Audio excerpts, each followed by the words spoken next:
In a world addicted to connection, where being surrounded by people is seen as the measure of success, we've lost sight of a vital truth. Being alone is not a weakness. It is a power. Society teaches us to fear solitude, to run from it, to fill it with noise and distraction. But I've come to tell you today, the most powerful version of you will only be revealed in the quiet place, not the crowded one.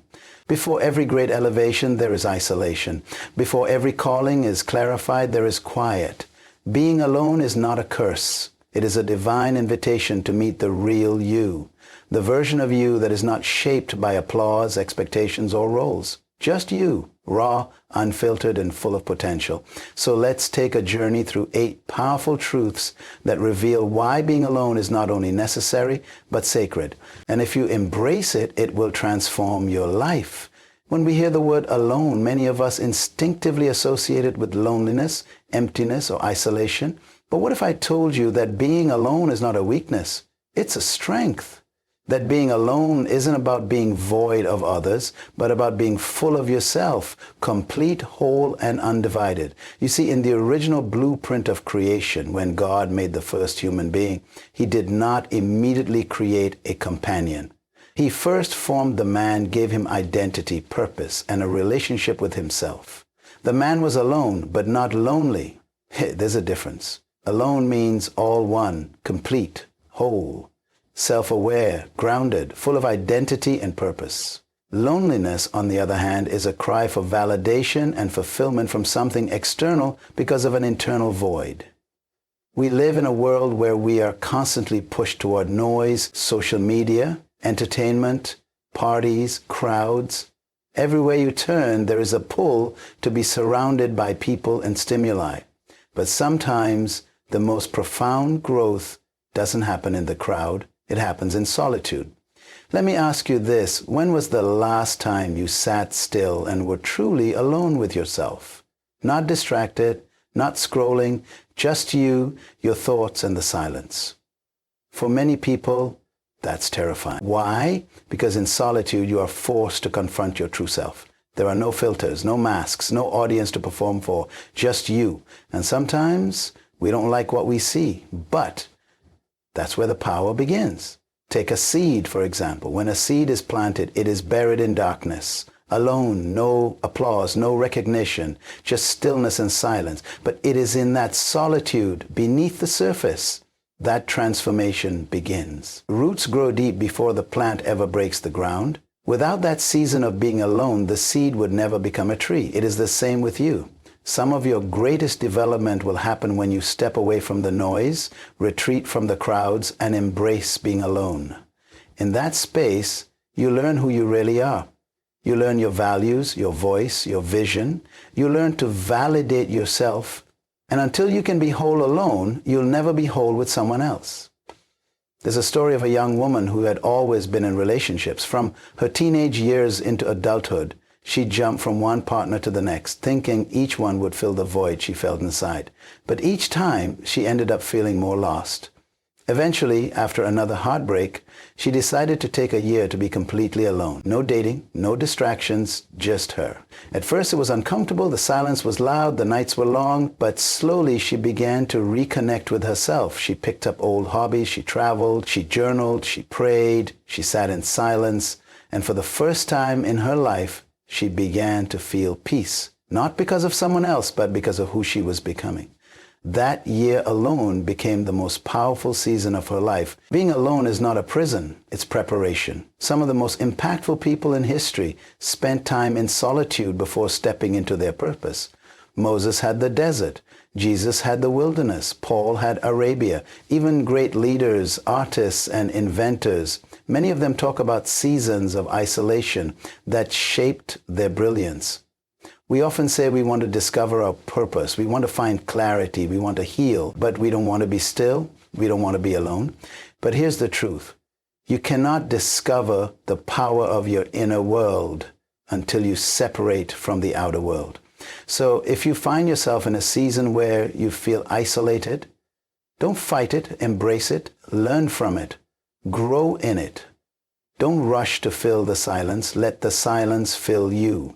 Because being alone is not about what you don't have, is about who you are becoming. Let this be the foundation of your power, knowing that you are already whole, that you are not waiting for someone to complete you, that being alone isn't a curse, it's a gift, a sacred, powerful space where you come face to face with your original self.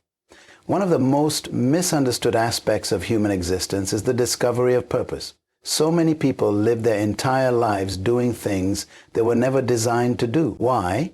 Because they never took the time to be alone long enough to discover why they were born in the first place. Purpose is not found in the crowd. It's not found in popularity. It's not found in the noise of other people's opinions. Purpose is found in the quiet places, where it's just you and your Creator. It's in those still moments where clarity begins to surface, when the distractions fade and your heart begins to whisper what it's been trying to say all along. Think about it. If you want to hear a whisper, you have to get quiet. The same goes for your life's calling. When life is filled with chaos and constant chatter, the voice of purpose is drowned out. But when you step away from the noise and enter solitude, you begin to hear the frequency of destiny. Let me tell you about a young man named Elijah, not the prophet from Scripture, but a modern-day entrepreneur. Elijah was driven. He worked a high-powered job in tech, earned 6 figures, and was praised by everyone around him. But inside, he felt empty, unfulfilled. He started to question everything. Is this really what I was born to do? One day, after yet another sleepless night, he made a bold decision. He took a 30-day sabbatical and traveled alone to a small village in Costa Rica. No phone, no meetings, no emails, just nature, journaling, prayer, and silence. At first, he panicked. The withdrawal from noise was real, but about a week in, something shifted. He began to dream again. He started to feel ideas bubble up from deep within. Passions he'd buried for years started to resurface. By the time he left, he had a new vision for his life. Today, Elijah runs a non-profit that empowers underserved youth in technology, a vision born not in a boardroom, but in solitude. Here's the truth. Solitude is the workshop of purpose. When you are alone, you stop living through others' expectations and start asking the real questions. Who am I? Why am I here? What was I born to solve? Even in Scripture, before major assignments were given, solitude was required. Look at Jesus before he began his ministry, 40 days alone in the wilderness. It wasn't punishment. It was preparation. It was in that solitude he received clarity about his mission. The same is true for you. Many people avoid being alone because they think solitude is emptiness. But solitude is actually fullness waiting to be discovered. It's a womb of purpose, a sacred space where your spirit connects with eternal vision. We have been taught that success means constantly doing, but real success begins with knowing, and knowing requires stillness. You cannot build a skyscraper of influence on the foundation of confusion. You must know who you are, where you're going, and why it matters. Solitude helps you peel back the layers of performance and people-pleasing. It forces you to face your true self, and in that confrontation, purpose is revealed. You begin to realize that you are not born to be a copy. You are not a duplicate of someone else's dream.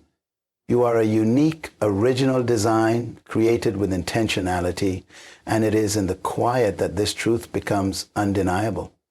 Let me be clear, being alone does not guarantee purpose will be found, but it creates the conditions for discovery. It's like soil for a seed. The right environment produces growth.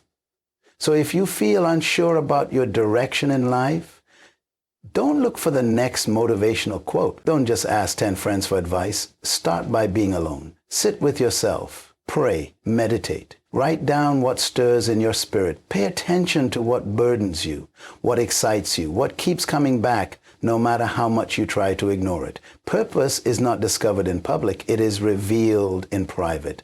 So don't be afraid of solitude. Run to it. Embrace it, because in that space, you don't just find quiet, you find clarity. There's a deep truth that many people never fully grasp. You don't attract what you want, you attract what you are.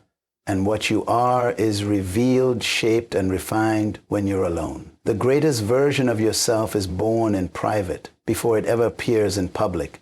Being alone gives you the space to become, not just to appear. In today's culture, there's a dangerous pressure to perform, to be seen, to be validated by likes, follows, and applause.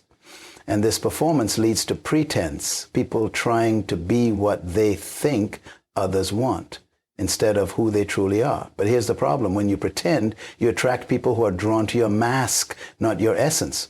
And eventually you get tired of performing and they get disappointed when the mask falls off. But when you take the time to be alone, to become whole, to sit with yourself and deal with your truth, you emerge as someone authentic, someone grounded, someone who is no longer begging for attention but confident in their identity. And that kind of person attracts the right people, relationships, and opportunities, not because they're trying, but because they've become. Let's take an example from nature. A lion doesn't beg to be respected. It doesn't need to roar constantly for validation. Its presence commands authority because of what it is. When you become who you are designed to be, you don't need to chase anyone. The right people will recognize your value. The right relationships will be drawn to your authenticity. But let me tell you, it takes courage to become.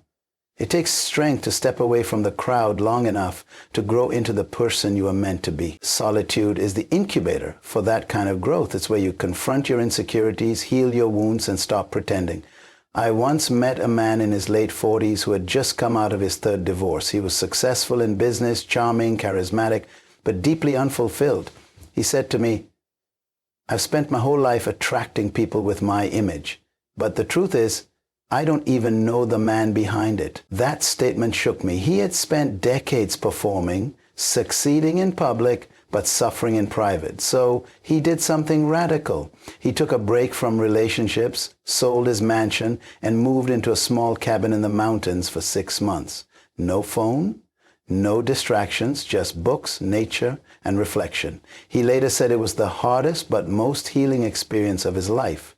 When he emerged, he wasn't just restored, he was transformed. Today, he leads mentorship programs for men on how to rediscover their identity before seeking intimacy. It all started with a decision to be alone. You see, when you become the right person, you stop trying to force connections. You stop trying to impress. You stop looking for love from a place of desperation. Instead, you move from abundance. You are no longer chasing, you are choosing. Because your identity is no longer tied to someone else's opinion. Being alone teaches you to love yourself. And when you truly love yourself, you stop tolerating relationships that don't honor your worth. You stop settling for friendships that drain you. You stop engaging with environments that suffocate your spirit. Why?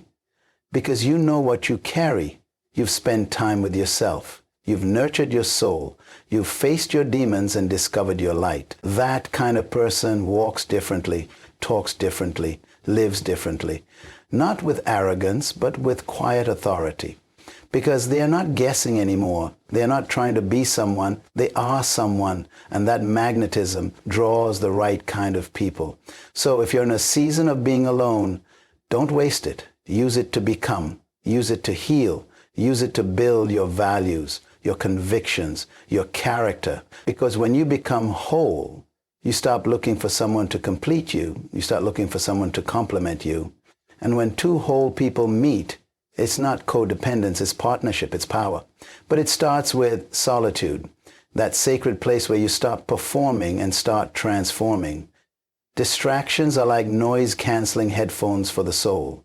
They muffle the sound of your own thoughts, your pain, your longings, and your purpose. As long as you stay distracted, you don't have to deal with the deep questions of life. You don't have to face the things you've buried. But when you're alone, when the distractions are stripped away, isolation reveals what those distractions have been hiding. We live in a culture of escape. Scrolling, binge watching, working overtime, constant socializing, anything to avoid sitting still. But sometimes the very breakthrough we are looking for is buried under the noise we refuse to turn off. And that's why being alone is so powerful. It forces you into a confrontation with yourself. I remember reading about a woman named Kayla who had spent years chasing achievement, degrees, promotions, awards. She was always on, always in motion, until one day she was let go from her high-level executive job. Just like that, the identity she had built her life around was gone. No meetings, no team, no recognition. Alone, unemployed, and devastated, she faced a moment of reckoning. At first, she spiraled. But over time, as the noise faded and the silence grew louder, something unexpected happened. She began to reflect, to feel, to journal, to heal. She realized that she had been performing her entire life to gain approval, trying to outrun a deep-rooted belief that she was never enough. That revelation didn't come in a boardroom. It came in solitude. Distraction keeps us moving, but isolation makes us examine where we're going. And that examination can be painful. But pain is not the enemy, it's the teacher. When you're alone, you begin to see patterns in your life. You notice cycles in your relationships. You identify root causes behind behaviors. That clarity doesn't come when you're surrounded by people. It comes when you're surrounded by silence. Think of it like a glass of muddy water. As long as you keep shaking it, the water stays cloudy. But when you let it sit still, the sediment settles and clarity comes. The same thing happens in your spirit.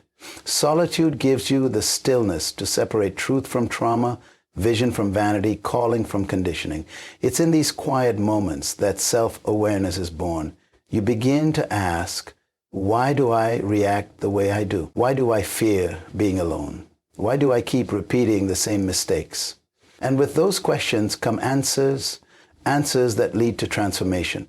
Let's be honest, many of us have been running from childhood wounds, running from guilt, running from the fear of not being enough.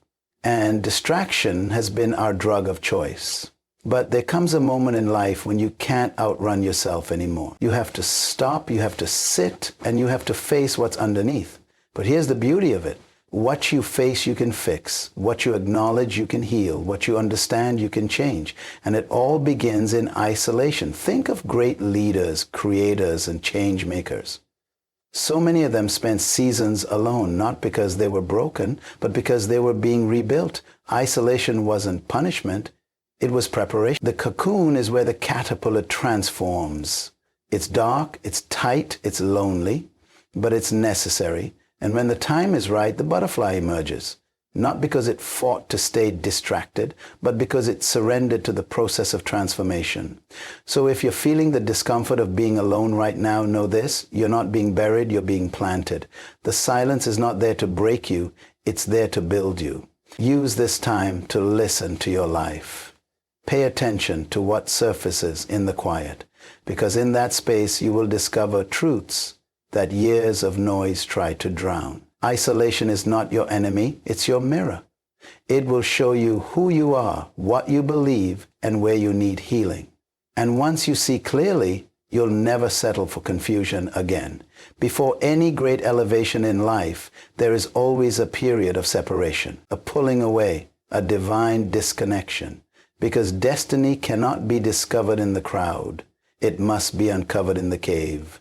If you're going to step into your assignment, you must first step away from the noise. You can't take everyone with you where you're going, and that's one of the hardest truths about growth. Sometimes the people who started with you can't go with you, not because they're bad, not because you don't love them, but because your next level requires a new level of focus, clarity, and consecration.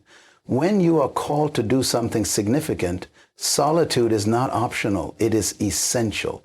Before elevation, there must be separation. Think of it like an astronaut preparing for space. Before they can launch, they must go through isolation chambers, testing, conditioning, silence. Why? Because the environment they're going into requires a different level of preparation. They cannot carry the weight of Earth into orbit.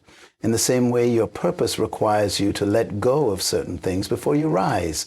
That means letting go of some habits, some mindsets, and yes, sometimes even some relationships. Not from a place of arrogance, but from obedience to your assignment. Let's look at the story of David. Before he became king, he spent years in obscurity. He was anointed in private, but returned to the field alone, no palace, no parade, just sheep, songs, and solitude. But it was in those years of separation that his character was formed, his worship deepened, his identity solidified. He learned to lead in isolation before he ever ruled in public. Or take Nelson Mandela, 27 years in prison, alone, forgotten by many. But it was during that time of forced separation that he sharpened his vision, deepened his resolve, and emerged not bitter, but better. The man who came out of prison was not the same man who went in. Why? Because solitude prepared him for elevation. We often pray for the platform, but God will test us in private first, not to punish us, but to purify us, to ensure that when we arrive, our character can carry the weight of the calling. There's nothing more dangerous than arriving somewhere you're not ready to sustain. Elevation without preparation leads to collapse. That's why separation is so critical. It's in solitude that your motives are exposed. Are you doing this for applause or for purpose? Are you driven by ego or by calling? These questions are answered not in the crowd, but in the quiet. I remember a young man who felt a deep calling to start a mentorship program for fatherless boys in his city. He had the passion, the heart, the vision, but not the clarity. He kept trying to build while staying surrounded by friends who didn't share his vision. Every time he tried to take a step, they pulled him back into the same patterns. Late nights, empty talk, wasted time. Finally, he made the hard decision to pull back. He took 3 months off from social media, distanced himself from certain circles, and committed to early mornings in prayer and planning. In that season of separation, he received divine downloads, strategies, structure, partnerships.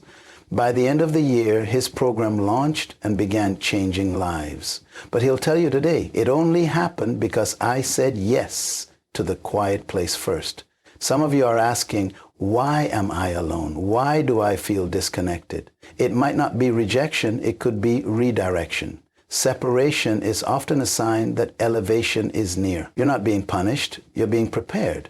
And the higher the calling, the deeper the isolation. So don't fight the season, don't rush the process, embrace the silence, embrace the shedding, let go of what you must in order to rise into who you were born to be. Because your assignment is too great to be entangled with distraction. Before God elevates you, He separates you. Before you go public, He works on you in private. Before you lead others, you must lead yourself, and that leadership starts in solitude. One of the greatest deceptions of our generation is the belief that someone else will complete us. That if we just find the right partner, the right circle, the right community, then we'll finally feel whole. But the truth is, wholeness is not something you find in another person. It's something you discover within yourself. And that discovery happens when you're alone. You were never designed to be completed by another human being. You were designed to be complemented. There is a difference. Completion implies something is missing from you, but you were created whole. The problem is most people haven't realized it because they've never spent enough time alone to explore who they really are.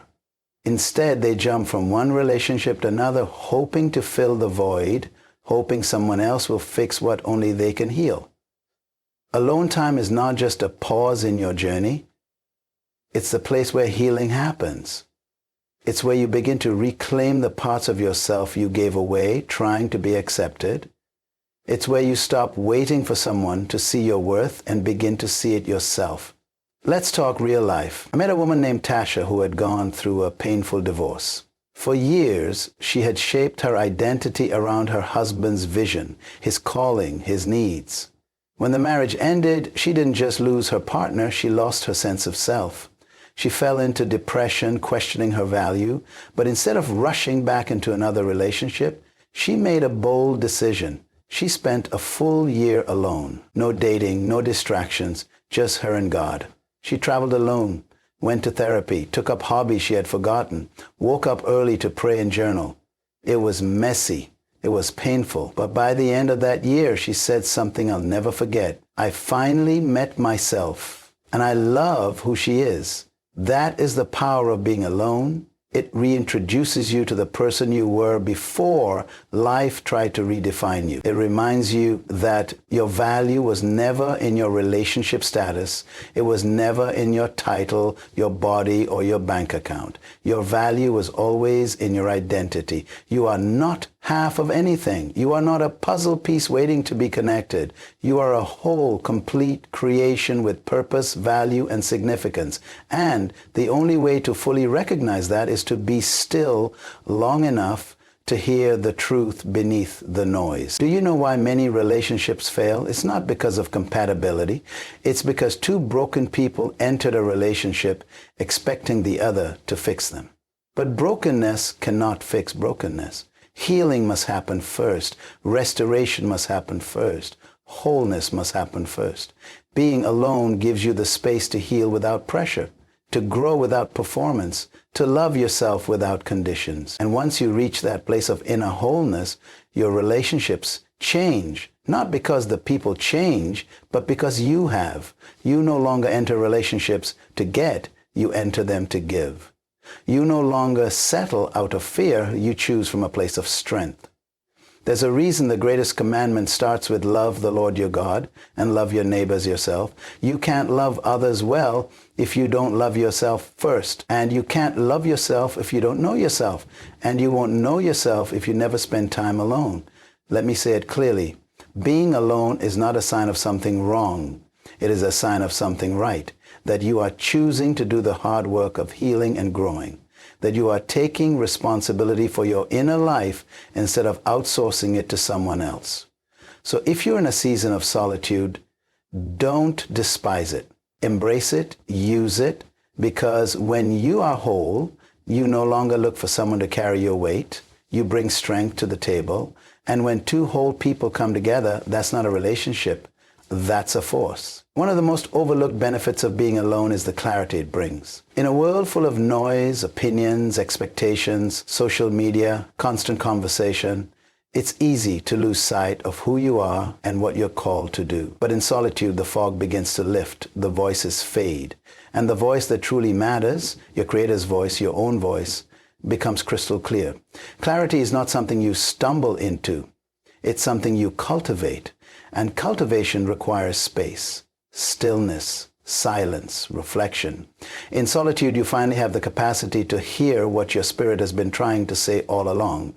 You begin to separate the urgent from the important. You start to realize what's essential and what's just noise. Let me share a story. There was a young entrepreneur named Myles, talented, ambitious, driven, but he was stretched thin, trying to please his parents, his investors, his team, and his online followers. He was burnt out, yet constantly moving. One day, his mentor told him, "If you don't stop now, life will stop you later." So, Myles booked a solo trip to the mountains. No Wi-Fi, no phone, just a journal, some books, and the open sky. For the first few days, he said the silence was loud, uncomfortable. He realized just how much he had been avoiding his inner world. But as time went on, the clutter began to clear. He wrote, he prayed, he hiked, he cried, and in that quiet space, he reconnected with his original vision, the why behind everything he started. When he returned, he made drastic but necessary changes. He restructured his business, cut off distractions, started delegating, and most importantly, he found peace. That trip didn't just refresh him, it redefined him. That's what solitude does. It clears the static so you can tune in to the frequency of purpose. Some of you are overwhelmed right now, not because you're doing too much, but because you're doing things that don't align with your purpose. You're saying yes to everything, but your spirit is screaming no. You've lost sight of your priorities because you've been too busy to pause. But being alone gives you the space to reassess, to reimagine, and to realign. Let's be honest. Too many people are climbing ladders that are leaning against the wrong wall. They're running fast, but in the wrong direction. They're building impressive lives that are hollow on the inside. Why? Because they never took the time to step away and ask, is this really what I'm called to do? Is this who I really want to be? Even in Scripture, great clarity often came after seasons of solitude. Moses found his assignment at a burning bush, alone. Jesus retreated to the wilderness before beginning his ministry. Paul spent years in obscurity before stepping into leadership. These weren't detours, they were divine design, because clarity requires quiet. And it's not just about what you do, it's about who you are becoming. Solitude helps you examine the kind of person you're evolving into. Are you becoming more compassionate or more callous, more centered or more scattered, more aligned with your values or just successful on the outside? You can't answer those questions in a crowd. You can only answer them in the stillness of being alone. Clarity also gives you confidence. When you know who you are and what you're about, you stop second-guessing yourself. Every time someone criticizes or misunderstands you, you become anchored, not tossed around by the latest trend or opinion. That kind of inner conviction comes from time spent alone, time invested in understanding your design, your desires, and your direction. So if life feels confusing, if your vision feels blurry, don't chase more activity, chase stillness. If you're unclear about your next step, don't rush forward. Step back, find a quiet place, create space, shut out the noise, and listen. Because clarity is not found in chaos, it's born in solitude. Remember, a calm mind is a powerful mind, and clarity is power. But that power is unlocked not through more motion, but through sacred moments of stillness. In a world that worships noise, speed, and visibility, silence is often misunderstood. People see quiet seasons as unproductive, lonely seasons as punishment, and obscurity as failure. But let me tell you something deeply true. Your greatest strength is not built in front of an audience. It's forged in the fire of silence. We often look at the giants of faith, leadership, creativity, or influence and admire their public success. But what we don't see is the silent struggle, the lonely nights, the years of preparation when no one was watching. What people call overnight success is almost always the result of years spent in the shadows. Learning, healing, building, becoming. Think of a seed. When it's planted in the ground, there is no applause, no recognition, just darkness, silence, and pressure. But something powerful is happening beneath the surface. Roots are forming, strength is developing, and one day, what was hidden breaks through the soil, not because it fought for visibility, but because it grew in silence. The same is true for you. If you're in a season where nobody sees you, where your phone doesn't ring, where doors seem closed, don't despise it. That is the season where your roots are growing. That's where your character is forged, where your discipline is tested, where your identity is refined. You are not wasting time. You are being prepared. Take the example of Serena Williams. Before she became a global icon, she spent countless hours practicing in silence. No fans, no media, just sweat, repetition, and discipline. What made her a champion wasn't just her talent. It was the strength she built when no one was watching. That same principle applies to every area of life. Strength is not just physical, it's emotional, it's spiritual. And true emotional strength doesn't come from crowds cheering you on. It comes from facing your fears in silence, from learning to comfort yourself, from picking yourself back up when no one else is there to do it for you. Spiritual strength doesn't come from public platforms. It comes from private battles, from prayers whispered through tears, from choosing to trust when nothing makes sense, from holding on when everything in you wants to let go. And that kind of strength, it's unshakable because it's not built on applause, but on intimacy with your Creator. One of the strongest people I know is a man named Elijah, not the prophet, but a real-life friend. He lost everything in 1 year, his job, his marriage, his home, moved into a one-bedroom apartment, no money, no status, no community, just him and God. At first he thought his life was over, but in that quiet place he started journaling, reading, working out, praying, rebuilding. It was slow, painful, unseen, but he came out of that season stronger, mentally, emotionally, spiritually, than I've ever seen. Today he mentors young men and runs a successful business. But if you ask him where the change happened, he'll tell you in the silence. So let me say this to you clearly. Don't fear silence. Embrace it. The strength you're looking for isn't found in more followers, louder rooms, or constant motion. It's found in stillness, in solitude, in the quiet corners of your soul where resilience is built, identity is rooted, and strength is solidified. Yes, being alone can be uncomfortable. Yes, it can feel like you're falling behind. But sometimes God isolates you not to punish you, but to prepare you, to strip away what's not needed, to stabilize what's already inside of you, because what he's building in you requires a foundation that can't be shaken. You don't need the world's attention to be powerful. You need alignment. You need clarity. You need strength that the world didn't give and therefore can't take away. And that kind of strength, it's born in silence. So the next time you find yourself in a quiet room, remember this. You're not being forgotten. You're being fortified. Your silence is sacred. Your solitude is strategic. And your strength, it's rising, one quiet moment at a time. So here's the truth. Being alone is not a curse. It's a calling, a sacred season, a divine tool, a place where God shapes you, equips you, and reminds you that you are enough. That your worth is not defined by who's around you, but by what's inside you. If you're in a season of solitude right now, don't try to escape it. Lean into it. Learn from it. Let it make you strong. Let it reveal who you truly are. Because the greatest power is not found in the crowd. It's found in the quiet. Being alone is not the end of your story. It's the beginning of your becoming. Embrace it. And watch who you become.